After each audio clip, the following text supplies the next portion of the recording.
14장 멜기세덱의 축복을 받다. 그때 이런 일이 있었다. 시날왕 아므라벨, 에라살왕 아리옥, 엘림왕 그돌라오멜, 고임왕 디달이 전쟁을 일으켜서 소돔과 베라, 고모라왕 비르사, 아드마왕 시납, 스보임왕 세메벨, 벨라왕 소알과 싸웠다. 공격을 받은 다섯 왕은 시딤 골짜기, 곧 소금바다에 집결했다. 그들은 12년 동안 그돌라오멜의 지배를 받다가 13년째 되는 해에 반란을 일으켰던 것이다. 14년째 되는 해에 그돌라오멜이 자신과 동맹을 맺은 왕들과 함께 진격해가서 아스드롯 가르나임에서 르밧 사람을 치고 함에서는 수스 사람을 치고 사웨 기랴다임에서는 엠 사람을 치고 세일 산지에서는 호릿 사람을 쳐서 사막 가장자리에 있는 엘 바란까지 이르렀다. 돌아오는 길에 그들은 엠미스밧 곧 가데스에서 아멜렉 사람의 전 지역과 하사손 다말에 사는 아모리 사람의 전 지역을 쳤다. 그러자 소돔 왕이 고모라와 아드마 왕, 스보임 왕, 벨라 왕, 곧 소알 왕과 함께 진군하여 시딤 골짜기에서 적들과 맞서 전열을 가다듬었다.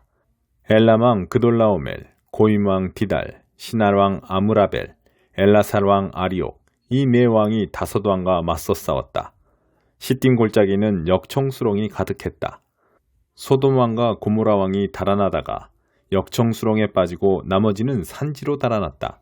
그러나 네 왕은 소돔과 고모라의 모든 재물과 약식과 병기를 약탈하여 떠나갔다.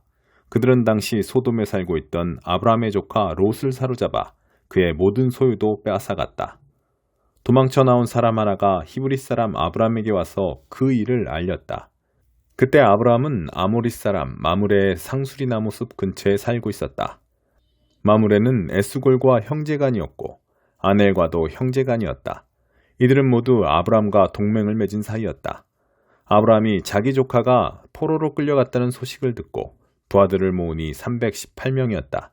그들은 모두 아브라함의 집에서 태어난 사람들이었다.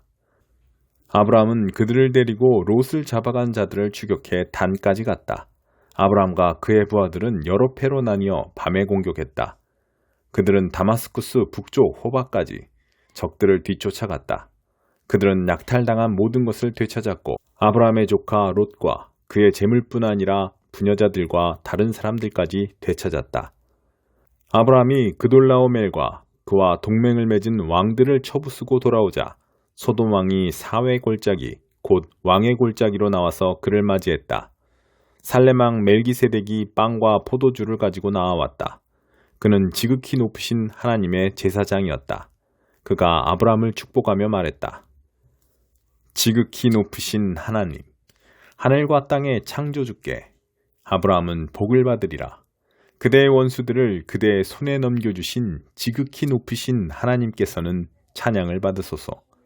아브라함은 되찾은 재물의 10분의 1을 멜기세덱에게 주었다. 소돔 왕이 아브라함에게 말했다. 사람들은 내게 돌려주고 재물은 그대가 다 가지시오. 그러나 아브라함은 소돔 왕에게 이렇게 말했다. 하나님, 지극히 높으신 하나님, 하늘과 땅의 창조주께 맹세하건대 나는 왕의 것을 하나도 가지지 않겠습니다. 왕의 것은 시로라기 하나, 신발끈 하나도 가지지 않겠습니다. 그것은 왕이 내가 아브라함을 부자로 만들어 주었다고 말하지 못하게 하려는 것입니다. 나에게 아무것도 주지 마십시오. 다만 젊은이들이 먹을 것과 나와 함께 갔던 사람들, 곧 아넬과 에스골과 마므레의 몫은 챙겨주십시오. 그들은 자신들의 몫을 받아 마땅합니다. 13장 씨 뿌리는 농부 이야기. 같은 날 예수께서 집에서 나가 해변에 앉으셨다. 순식간에 바닷가를 따라 무리가 모여들어 예수께서 할 수 없이 배에 오르셨다. 예수께서 배를 설교단 삼아 회중에게 여러 이야기를 들려주셨다.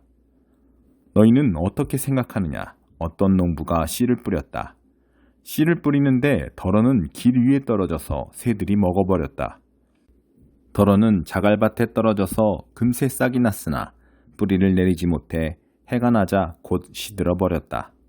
덜어는 잡초밭에 떨어져서 싹이 났으나 잡초가 짓눌러 버렸다. 덜어는 좋은 땅에 떨어져서 농부가 생각지도 못한 큰 결실을 맺었다. 너희는 듣고 있느냐? 정말로 듣고 있느냐? 왜 이야기인가? 제자들이 다가와서 물었다. 왜 이야기로 말씀하십니까? 예수께서 대답하셨다.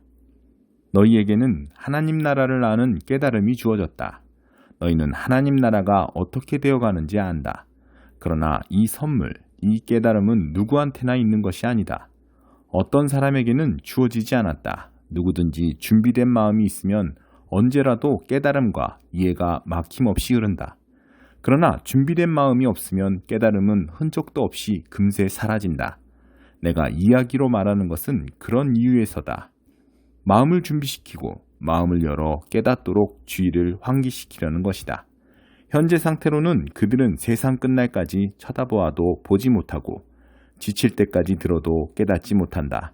내가 이사야의 예언을 굳이 반복해서 말할 필요가 있겠느냐? 너희 귀가 열렸으나 하나도 듣지 못하고 눈을 떴으나 하나도 보지 못한다. 이 사람들은 머리가 꽉 막혔다. 그들은 듣지 않으려고 손가락으로 귀를 틀어막는다. 보지 않으려고 나와 얼굴을 맞대지 않으려고 내 치유를 받지 않으려고 두 눈을 질끈 감는다. 그러나 너희는 하나님이 복주신 눈, 곧 보는 눈이 있다. 하나님이 복주신 귀, 곧 듣는 귀가 있다.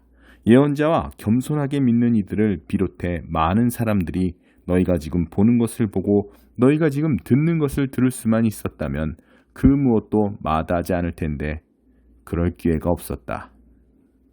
씨 뿌리는 농부 이야기의 의미. 농부가 씨를 뿌리는 이 이야기에서 배워라. 누구든지 천국 소식을 듣고도 받아들이지 않으면 마음에 뿌려졌으나 겉에 그대로 남아있는 그 들은 것을 악한 자가 와서 낚아채간다. 이것이 농부가 길 위에 뿌린 씨다. 자갈밭에 떨어진 씨는 듣는 즉시 뜨겁게 반응하는 사람이다.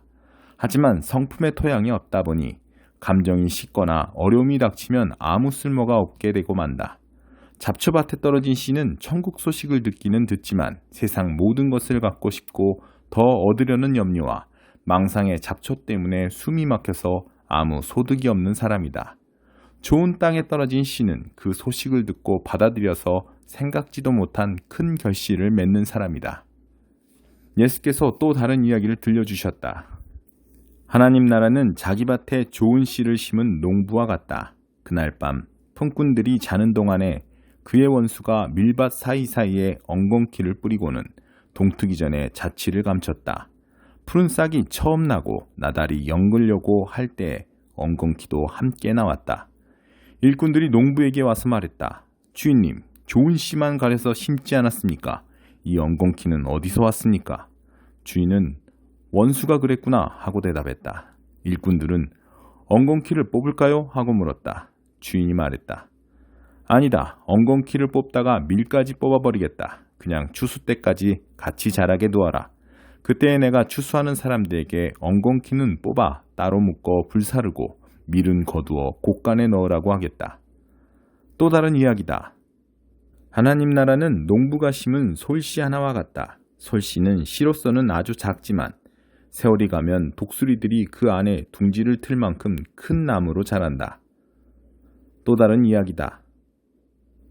하나님 나라는 여자가 보리빵 수십 개를 만들려고 반죽에 넣은 누룩과 같다.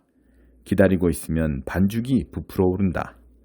그날 예수께서는 이야기만 하셨다. 오후 내내 이야기 시간이었다.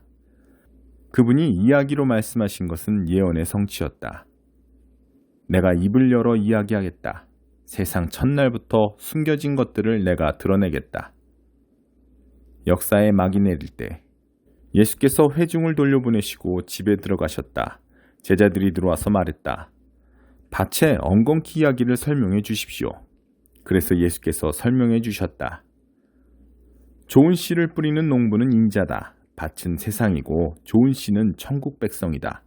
엉겅퀴는 마귀의 백성이고 엉겅퀴를 뿌리는 원수는 마귀다. 추수 때는 시대의 끝이고 역사의 끝이다. 추수하는 일꾼들은 천사들이다.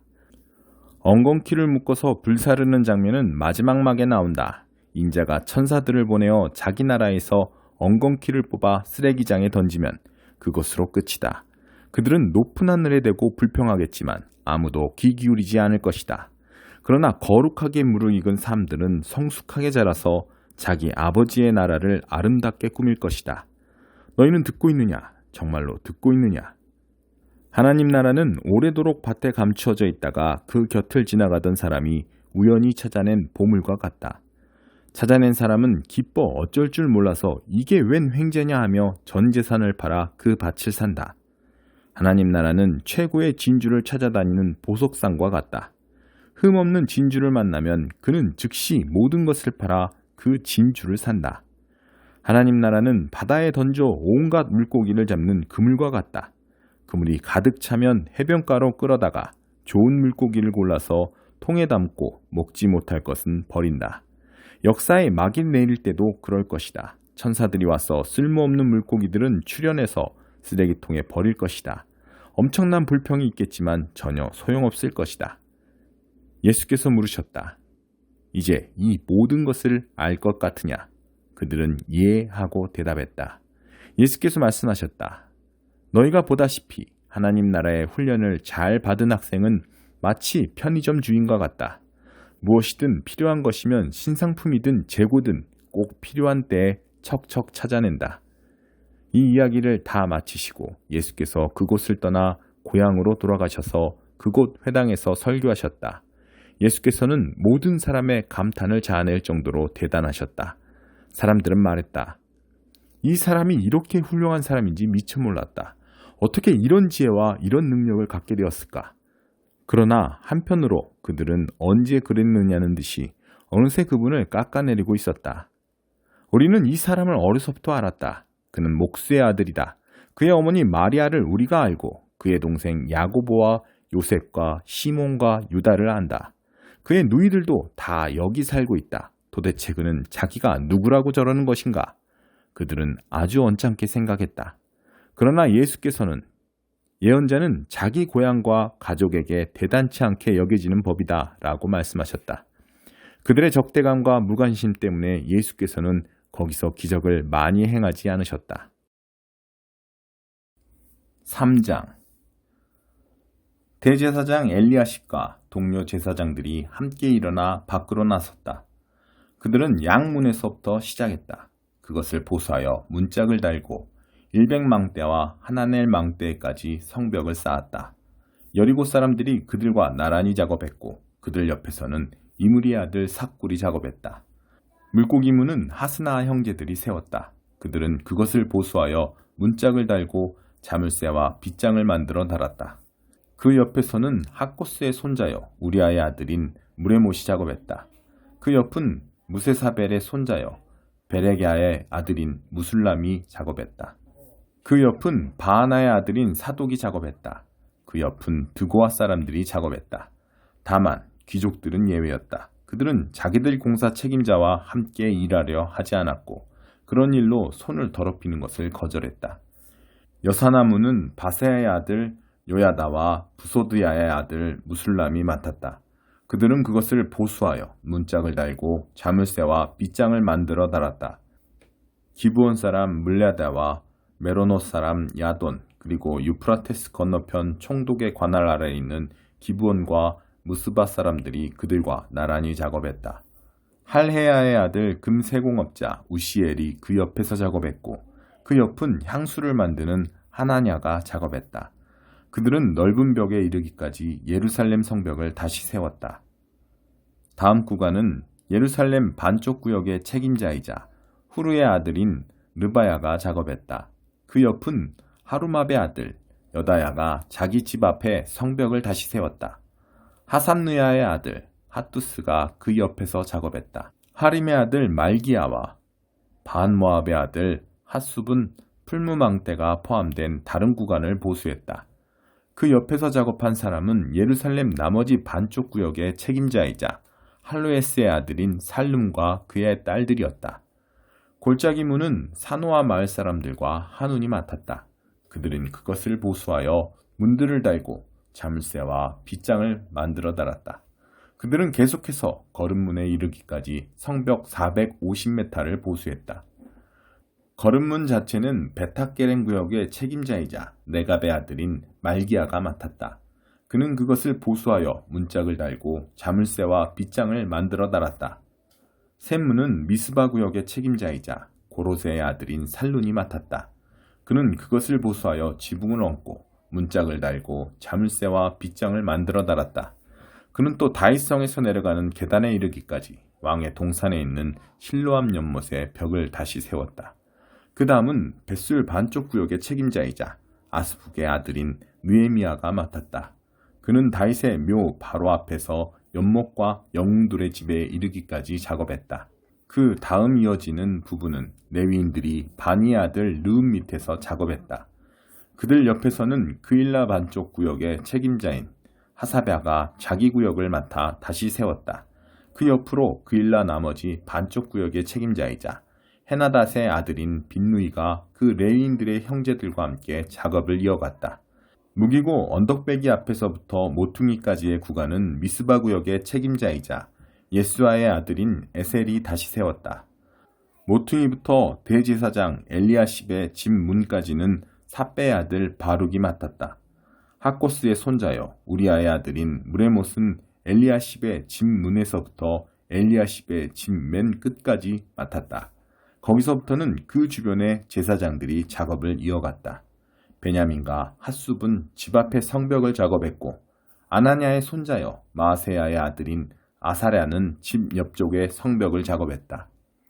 아사랴의 집에서부터 구성 모퉁이까지의 구간은 헤나닷의 아들 빈누이가 다시 세웠다. 우세의 아들 발랄은 모퉁이와 망대 맞은편을 작업했는데 망대는 수비대뜰 근처의 위 왕궁에서 튀어나와 있었다.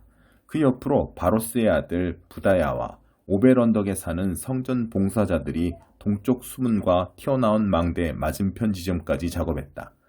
튀어나온 큰 망대에서부터 오벨 성벽까지의 구간은 드고아 사람들이 맡았다. 말문 위로는 제사장들이 작업했는데 각 제사장이 자기 집 앞에 성벽을 보수했다. 그들 다음으로 임멜의 아들 사독이 자기 집 앞에 성벽을 다시 세웠고 그 다음은 동문문지기 스가냐의 아들 스마야가 다시 세웠다. 그 다음은 셀레메아의 아들 하나냐와 살랍의 여섯째 아들 하눈이 다시 세웠다. 그 다음으로 베레게아의 아들 무술람이 자기 헛간 앞에 성벽을 재건했다. 금세공업자 말기야는 성전 봉사자와 상인들의 집에까지 그리고 검사문과 모퉁이 다락까지의 성벽을 보수했다. 모퉁이 다락과 양문 사이는 금세공업자와 상인들이 보수했다. 13장 바나바와 사울 그리고 만물박사. 복되게도 안디옥의 회중에게는 예언자, 설교자와 교사들이 많았다. 바나바, 니게르라고 하는 시므온, 구레네 사람 루기오, 통치자 헤롯의 조언자 마나엔, 사울. 하루는 그들이 인도하심을 바라며 금식하고 하나님을 예배하는데 성령께서 말씀하셨다. 바나바와 사울을 따로 세워 내가 그들에게 명하는 일을 맡겨라. 그들은 그 두 사람을 세웠다. 그리고 간절함과 순종하는 마음으로 금식과 기도 가운데 안수하여 두 사람을 떠나보냈다. 성령께 새로운 사명을 받아 길을 떠난 바나바와 사울은 실루기아로 내려가 키프로스로 가는 배에 올랐다. 살라미에 닿자마자 그들은 가장 먼저 유대인의 여러 회당에서 하나님의 말씀을 전했다. 그들은 자신들을 도와줄 동료로 요한을 데리고 갔다. 그들은 섬 전역을 다니다가 바부에서 유대인 마술사와 마주쳤다. 그는 애를 써서 총독 서기오 바울의 신임을 얻어낸 사람이었다. 총독은 웬만해서는 협장꾼에게 넘어가지 않는 똑똑한 사람이었다. 바에수라 하는 그 마술사는 삐뚤어질 대로 삐뚤어진 인간이었다. 바나바와 사울에게서 하나님의 말씀을 직접 듣고 싶었던 총독은 그들을 불러들였다. 그러나 만물박사, 그 마술사의 이름을 우리식으로 풀면 이런 뜻이다. 만물박사는 총독의 주의를 흩뜨려서 믿지 못하게 하려고 애를 썼다. 그러나 성령이 충만한 사울, 곧 바울이 그의 눈을 똑바로 쳐다보며 말했다. 마귀의 흉내난 애는 허풍선이야.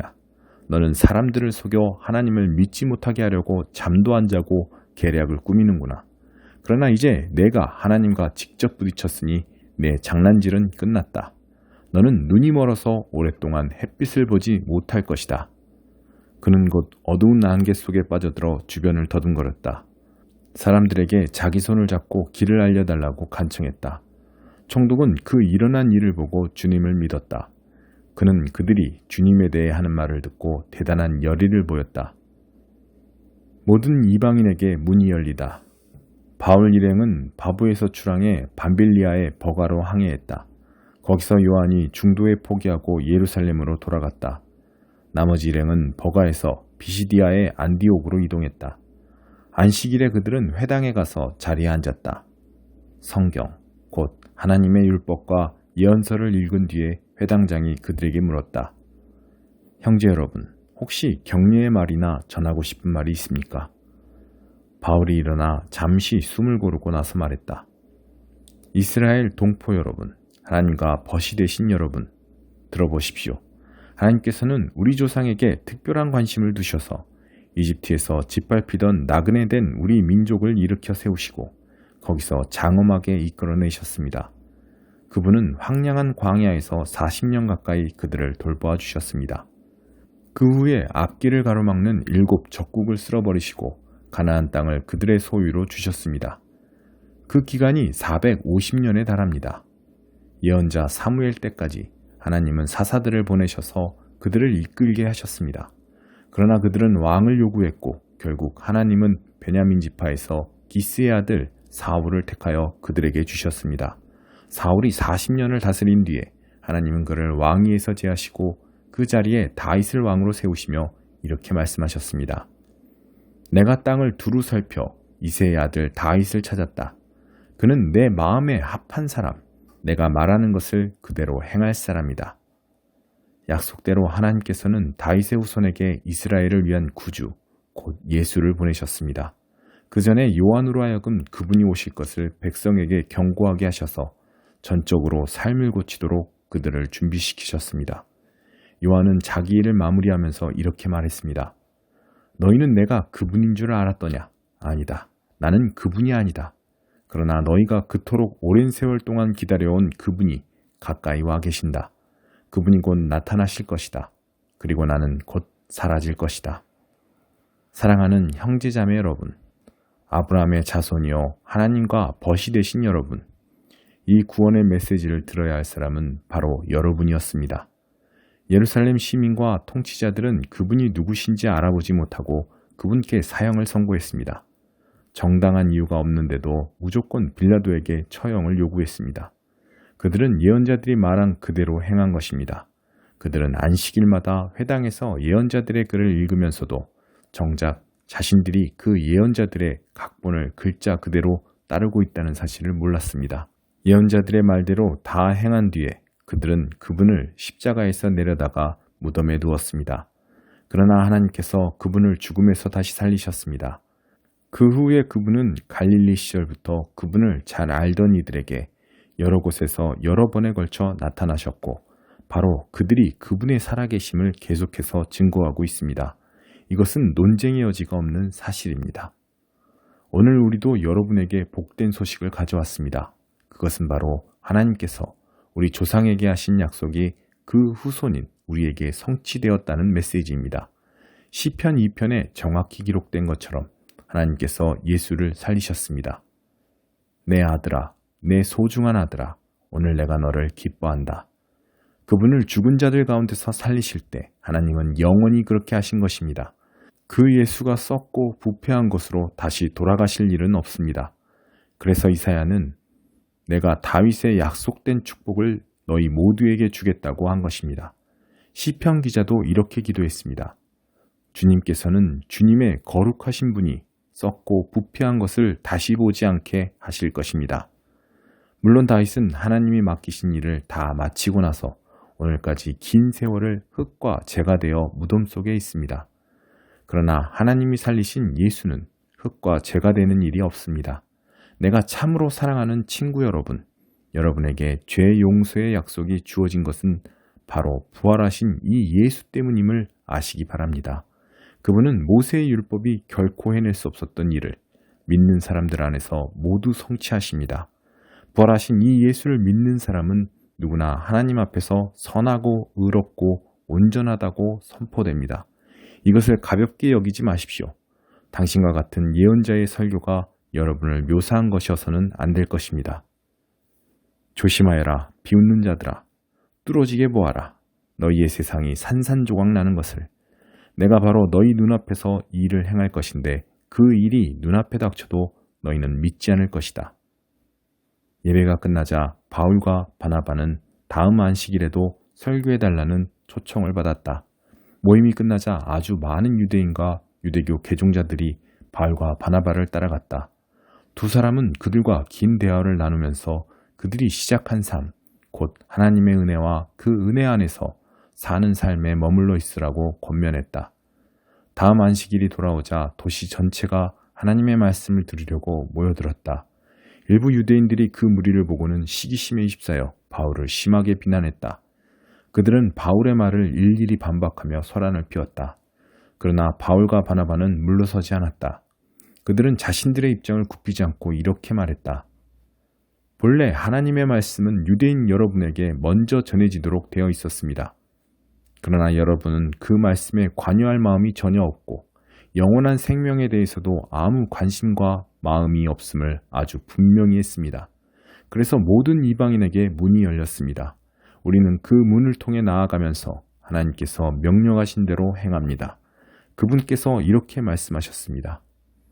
내가 너를 모든 민족의 빛으로 세웠다. 너는 온 땅과 바다 끝까지 구원을 선포할 것이다. 이 말을 들은 이방인들은 자신들이 받은 복이 믿기지 않을 만큼 좋았다. 참된 생명을 얻도록 정해진 사람들은 모두 하나님을 믿었다. 그들은 그 생명을 받아들임으로써 하나님의 말씀을 존귀히 여겼다.